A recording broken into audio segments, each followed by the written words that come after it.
अफगानिस्तान के विदेश मंत्री आमिर खान मुत्ताकी अभी भारत दौरे पर हैं। मुत्ताकी की यात्रा जेंडर संबंधी भेदभाव पर केंद्रित होते होते बच गई है। हुआ यूं कि 10 अक्टूबर को अफगानिस्तान के विदेश मंत्री ने एक प्रेस कॉन्फ्रेंस बुलाई थी, लेकिन कथित तौर पर इसमें शामिल होने आई महिला पत्रकारों को इसमें शामिल नहीं होने दिया गया। सबसे बड़ा विवाद यह रहा कि इस प्रेस कॉन्फ्रेंस में किसी भी महिला पत्रकार को जगह नहीं दी गई, चाहे वो भारतीय हो या विदेशी। उन्हें एंट्री से ही रोक दिया गया। जाहिर है बवाल तो मचना ही था। पूरे देश में हंगामा मच गया। सोशल मीडिया पर जमकर हो हल्ला हुआ। कांग्रेस नेता प्रियंका गांधी से लेकर टीएमसी की महुआ मोइत्रा ने इस तरह महिलाओं के साथ भेदभाव किए जाने पर गहरी आपत्ति जताई। हालांकि भारतीय विदेश मंत्रालय ने यह साफ कर दिया कि महिला पत्रकारों को बाहर रखने के फैसले में उसकी कोई भूमिका नहीं है। भारतीय महिला मीडिया कर्मियों के साथ भारतीय धरती पर ही तालिबानी सलूक को लेकर हंगामा इसलिए मचा क्योंकि भारत अफगानिस्तान तो नहीं है जहां महिलाओं के साथ अन्यायपूर्ण भेदभाव कोई भी सह लेगा। भारत में तो महिलाओं को कानूनी और संवैधानिक रूप से समान अधिकार हासिल है और इसमें बिना किसी पूर्वाग्रह के उन्हें तकरीबन हर पेशे में शामिल होने का अधिकार भी मिला हुआ है। और अपनी क्षमता से महिलाओं ने यह साबित भी किया है कि चाहे कोई भी फील्ड हो, वे किसी से भी कमतर नहीं है। लेकिन जो तालिबान महिलाओं की शिक्षा, उसकी आज़ादी और उसके काम पर प्रतिबंध के लिए दुनिया भर के सवालों का सामना करता रहता है, उस अफगानिस्तान के विदेश मंत्री को भला यह क्या पता चलेगा कि भारत में महिला पत्रकारों को प्रेस कॉन्फ्रेंस में शामिल होने से नहीं रोका जा सकता। हालांकि अफगानी विदेश मंत्री आमिर खान मुत्ताकी ने 12 अक्टूबर को इसमें भूल सुधार किया और उन्होंने दूसरी प्रेस कॉन्फ्रेंस बुलाई। 30 महिला मीडिया कर्मी आगे की पंक्ति में प्रेस कॉन्फ्रेंस के लिए बैठी। दिलचस्प बात यह है कि इस प्रेस कॉन्फ्रेंस में आमंत्रित किसी भी महिला मीडिया कर्मी ने ना तो अपना सिर ढका था और ना ही अफगान सरकार की ओर से ऐसी कोई शर्त लगाई गई।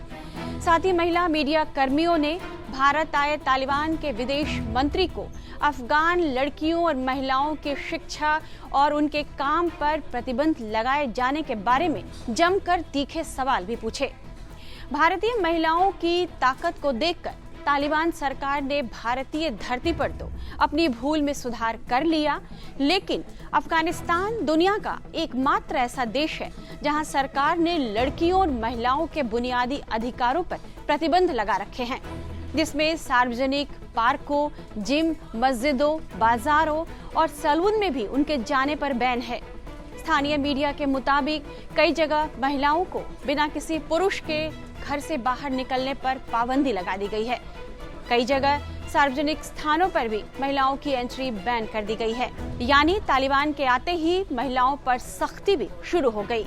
अफगानिस्तान में महिलाओं के साथ अन्यायपूर्ण भेदभाव का एक अमानवीय उदाहरण इससे बड़ा क्या हो सकता है कि हाल ही में जब अफगानिस्तान में भूकंप आया तो बचाव कर्मियों ने तालिबान के लैंगिक नियमों की वजह से भूकंप प्रभावित महिलाओं को छुआ नहीं, पर पुरुष से स्पर्श नहीं होने के कड़े नियम के कारण बचाव कर्मी महिलाओं की मदद करने में हिचकिचाते रहे, जिससे मलबे में दबी महिलाओं तक चिकित्सा सेवा पहुंचने में काफी देरी हुई।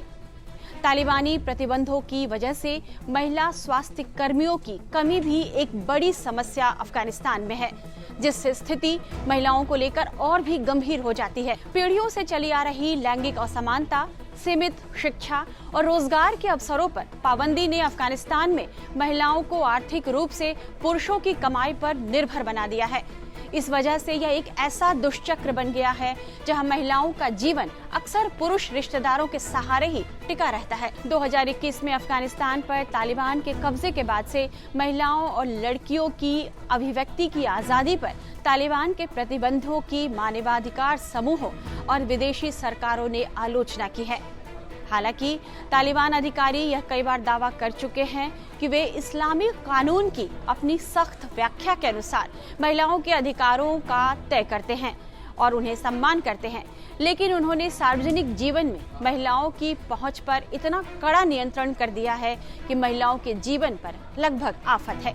स्थानीय मीडिया के मुताबिक तालिबान ने अपने देश में विश्वविद्यालय और हाई स्कूल में महिलाओं के जाने पर भी रोक लगा रखी है। अफगानिस्तान के तालिबान शासकों ने देश में महिलाओं को सार्वजनिक जीवन से दूर कर दिया है और उनकी आवाजाही की स्वतंत्रता को प्रतिबंधित कर दिया है। महिलाएं इन फरमानों का पालन करने के लिए वहां मजबूर हैं।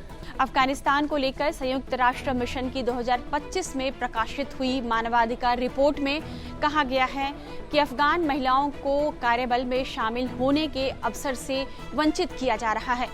वे पुरुष रिश्तेदारों के बिना सेवाओं तक पहुंचने में असमर्थ हैं, जबकि लड़कियां अभी भी शिक्षा के अपने अधिकार से वंचित हैं। तालिबान अधिकारियों ने मीडिया संस्थानों पर दमनकारी प्रतिबंधों को भी बढ़ा दिया है, शारीरिक दंड को भी बढ़ा दिया गया है और धार्मिक स्वतंत्रता पर भी शिकंजा कसा है।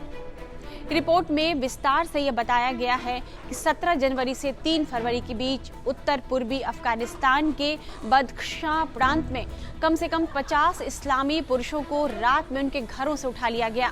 तालिबान ने अफगानिस्तान पर 1996 से 2001 तक भी शासन किया था। इस दौरान महिलाओं की स्थिति बेहद चिंताजनक थी। महिलाओं और लड़कियों को काम करने और स्कूल कॉलेज जाने की आज़ादी नहीं थी। साल 2000 में अफगानिस्तान में एक भी लड़की स्कूल नहीं जाती थी। छोटी छोटी बच्चियों को भी बुर्का पहनना जरूरी किया गया था। महिलाएं अकेले घर से बाहर नहीं निकल सकती थी। घर से बाहर जाने के लिए उन्हें अपने साथ किसी पुरुष को ले जाना होता था। इन नियम कायदों को तोड़ने पर महिलाओं को सख्त सजा दी जाती थी। उन्हें सार्वजनिक जगहों पर पत्थरों से मारा जाता और शरिया कानून के मुताबिक सजा दी जाती थी। 2001 में अमेरिका के दखल के बाद तालिबान सत्ता से हटा तो महिलाओं की स्थिति में सुधार आना शुरू हुआ। महिलाओं को बुनियादी अधिकार मिलने लगे। साल 2000 में जहां एक भी लड़की स्कूल नहीं जाती थी, वहीं 2018 में यह आंकड़ा करीब 83% हो गया था। लेकिन फिर तालिबान उसी रास्ते पर आ गया है। महिलाओं पर पाबंदी और बस पाबंदी। बहरहाल तालिबान को भारतीय महिलाओं की ताकत और उसकी भूमिका का एहसास हो चुका है। उम्मीद की जानी चाहिए कि भारत की महिलाओं को आजाद देखकर तालिबान के विदेश मंत्री भी अपने देश की महिलाओं के लिए व्यक्तिगत स्वतंत्रता की अहमियत को समझेंगे और उन्हें पाबंदियों से आजाद करेंगे। इस तरह के तमाम एक्सप्लेनर्स और बाकी तमाम खबरों के लिए आप बने रहिए टाइम्स नाउ भारत के डिजिटल प्लेटफॉर्म के साथ।